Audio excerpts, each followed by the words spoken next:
Muy buenas tardes, docente. En esta oportunidad, los siguientes alumnos vamos a presentar el producto académico número 3 de Derecho Informático.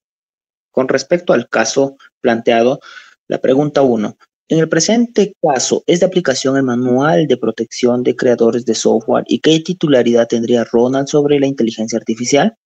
El Manual de Protección de Creadores de Software aborda una serie de temas relacionados con la protección legal y la seguridad de los derechos de autor y los desarrolladores de software. En el contexto peruano, la protección legal de los creadores de software está regulada principalmente por la Ley de los Derechos de Autor y otras normativas relacionadas con la propiedad intelectual. La Ley de Derechos de Autor en el Perú establece los derechos y obligaciones de los titulares de derechos de autor, incluyendo a los creadores de software.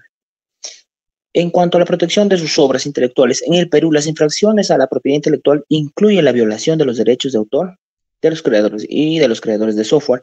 Pueden tener consecuencias tanto civiles como penales, dependiendo de la gravedad de la infracción y de las circunstancias específicas del caso. Un creador de software es el titular de los derechos de autor sobre el software que ha desarrollado, lo que le confiere una serie de derechos exclusivos para proteger y explotar su obra de acuerdo a la legislación de propiedad intelectual vigente. Como siguiente pregunta, tenemos, ¿el quebrantamiento de claves de seguridad constituye delito informático? Los delitos informáticos son aquellos que involucran el uso de tecnología de la información y la comunicación para cometer actos ilícitos. Estos delitos pueden incluir desde el acceso no autorizado a sistemas informáticos hasta el fraude electrónico y la distribución de software malicioso.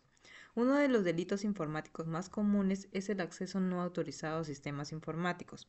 Esto ocurre cuando una persona entra en un sistema informático, red o base de datos sin el permiso del propietario o administrador del sistema.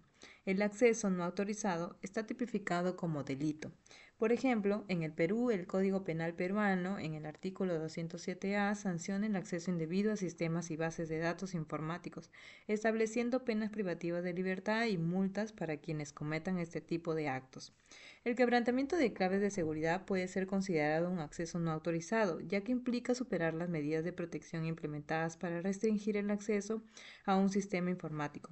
Para que el quebrantamiento de clave de seguridad sea considerado un delito informático, generalmente deben cumplir los siguientes elementos: que exista de una clave de seguridad, acto de quebrantamiento y una intención maliciosa o fraude. Tenemos un caso como Sony Pictures en 2014, en donde un hacker quebrantó las medidas de seguridad de Sony Pictures, accediendo y divulgando información confidencial. Los responsables fueron perseguidos y sancionados bajo las leyes de delitos informáticos. En el caso de Lucas y Ronald, el quebrantamiento de la clave de seguridad por parte de Lucas para acceder y utilizar la inteligencia artificial creada por Ronald constituye un acceso no autorizado. Este acto puede ser perseguido como un delito informático, con Lucas enfrentando posibles consecuencias legales por su acción. Bien, en la pregunta 3, ¿la venta de la inteligencia artificial constituiría algún ilícito penal y cuál sería la responsabilidad por parte de Lucas? Vender un software que no es de tu propiedad constituye una violación grave de los derechos de autor y puede acarrear responsabilidades civiles y penales, así como daños a tu reputación y credibilidad. Es fundamental respetar la propiedad intelectual y cumplir con la legislación de los derechos de autor para evitar consecuencias legales y proteger la integridad de tus actividades comerciales.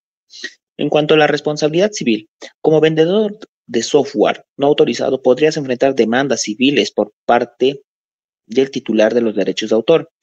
Esto podría resultar en la obligación de pagar indemnizaciones por los daños y perjuicios causados al titular de los derechos de autor, así como la prohibición de seguir comercializando el software de manera ilegal. En cuanto a la responsabilidad penal, dependiendo de la gravedad de la infracción y de las circunstancias del caso, la venta de software no autorizado podría constituir un delito penal. En algunos países, la piratería de software está tipificada como un delito que puede acarrear sanciones penales como multas significativas e incluso penas de cárcel en los casos más graves. Siguiendo con la exposición, daremos las recomendaciones tanto a Lucas y a Ronald. Ambas respuestas están bajo el decreto legislativo número 822 y la ley 3276 que modifica el primero. Y también a nivel internacional la decisión 351 de la comunidad andina.